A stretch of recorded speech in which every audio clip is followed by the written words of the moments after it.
The graph given here shows us the profit and turnover data of several companies. Each object on the graph here represents a different company. Each company belongs to one of the three industries.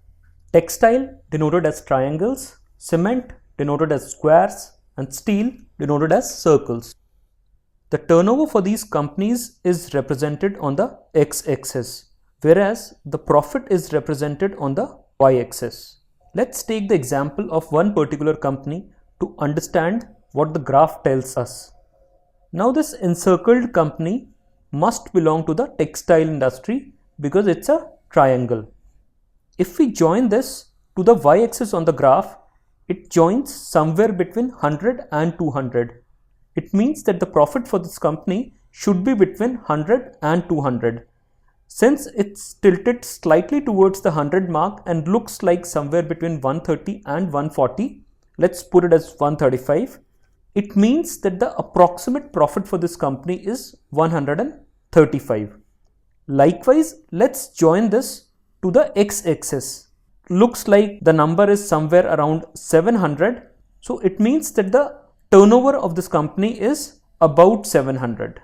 Likewise, we can read the data for the rest of the companies as well.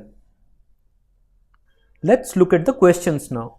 The first question asks us to calculate the number of companies for which the profit exceeds 10% of the turnover.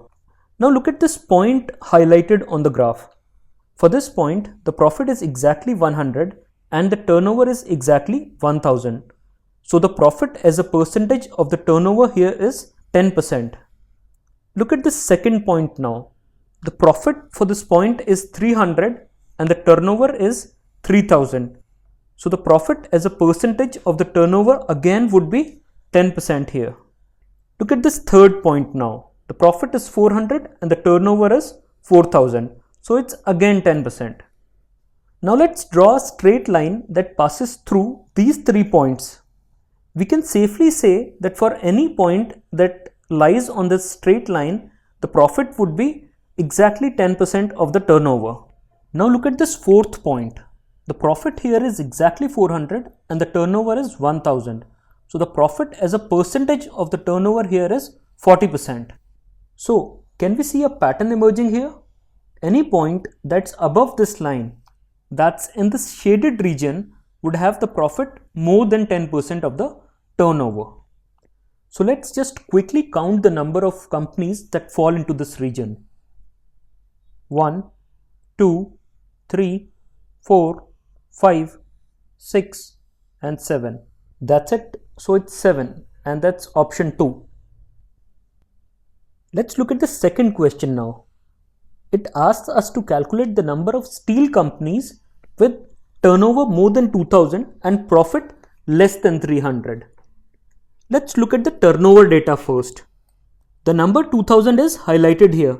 So the turnover for any company that lies to the right of this mark would be more than 2000. The shaded region here shows all such companies. Now look at the profit data on the y-axis. The number 300 is highlighted here. Any company, the profit of which is less than 300 would lie below this mark. The shaded region shows all such companies. But we are looking for companies that qualify both the criteria. So we will look at the intersection of these two regions. That's the area that's shaded now. But since we are looking only for the steel companies, we will count the circles only, which are just 2 in number, 1 and 2. And so our answer would be option 3. In the third question, we are again given 2 conditions. Let's look at the first condition. It says that the turnover of the company should be more than 1000. The number 1000 is encircled here.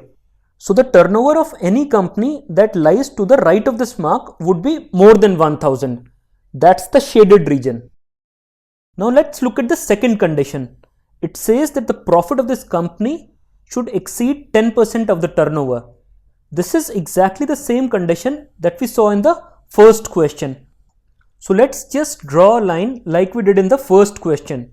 Any company that lies above this line would have the profit exceeding 10% of the turnover. Now we need to look at the intersection of these two regions. This common region shows the companies which satisfy both the conditions. We need to look for only the steel and the cement companies. Let's count the number of steel companies first. 1, 2 and 3. And now the cement companies 4 and 5. So our answer would be option 2.